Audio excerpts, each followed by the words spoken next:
Le ministère de la Santé de la Population ambitionne d'assurer une couverture vaccinale efficiente pour les populations en proie aux maladies et aux épidémies. Cette réunion du comité de coordination interagence du programme élargi de vaccination a permis au ministère et ses partenaires de passer en revue les actions menées ensemble visant à assurer l'accès à la protection vaccinale de qualité. Le but est de consolider la collaboration entre les acteurs impliqués dans la vaccination au Congo et de discuter des stratégies pour améliorer la couverture vaccinale du pays.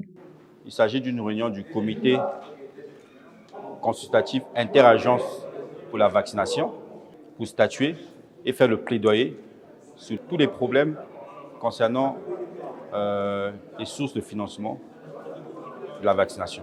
Nous avons présenté plusieurs situations qui concernent le programme élargi de vaccination, qui sont d'ordre financier à travers la stratégie nationale de la vaccination qui part de 2024 à 2028. En fait, cette stratégie vise à faire le plaidoyer sur la mobilisation des financements pour financer la vaccination sur une période de 4 ans.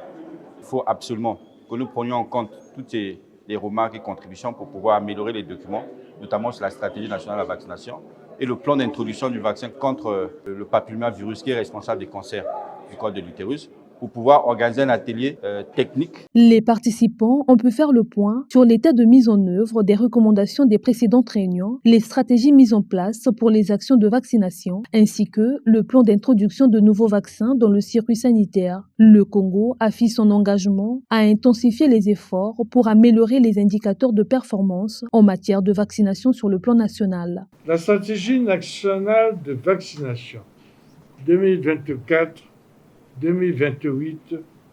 constitue en effet le socle de notre action. Elle fixe des orientations claires pour renforcer la couverture vaccinale, introduire de nouveaux vaccins et consolider l'appropriation nationale des activités de vaccination. Ce document traduit non seulement l'engagement de notre pays à protéger chaque citoyen contre les maladies évitables, mais aussi notre volonté de contribuer activement aux objectifs continentaux et mondiaux en matière de santé publique. Dans cette perspective, l'une des priorités majeures qui s'impose à nous est l'introduction d'un vaccin d'une importance capitale pour la santé des femmes. Le vaccin contre le papillomavirus humain représente une avancée historique dans la lutte contre le cancer du col de l'utérus, première cause de mortalité par cancer chez la femme dans notre pays. La vaccination, l'une des interventions les plus efficaces pour lutter contre les maladies et limiter les décès, s'avère être une priorité pour les autorités congolaises. Le ministère de la Santé de la Population envisage de renforcer les acquis du programme élargi de vaccination afin de répondre aux urgences sanitaires avec des actions spécifiques. Il est de notre devoir, en ce jour, de dresser un état des lieux des engagements pris en début d'année. Mesdames et messieurs, la première réunion du CCIA de janvier dernier a marqué une étape décisive dans notre trajectoire. Les recommandations adoptées ont servi de boussole à nos actions. Aujourd'hui, nous avons le devoir d'en évaluer le suivi.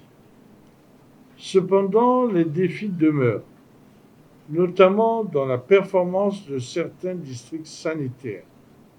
Il est de notre responsabilité commune d'intensifier les efforts pour réduire ces disparités et garantir une couverture équitable.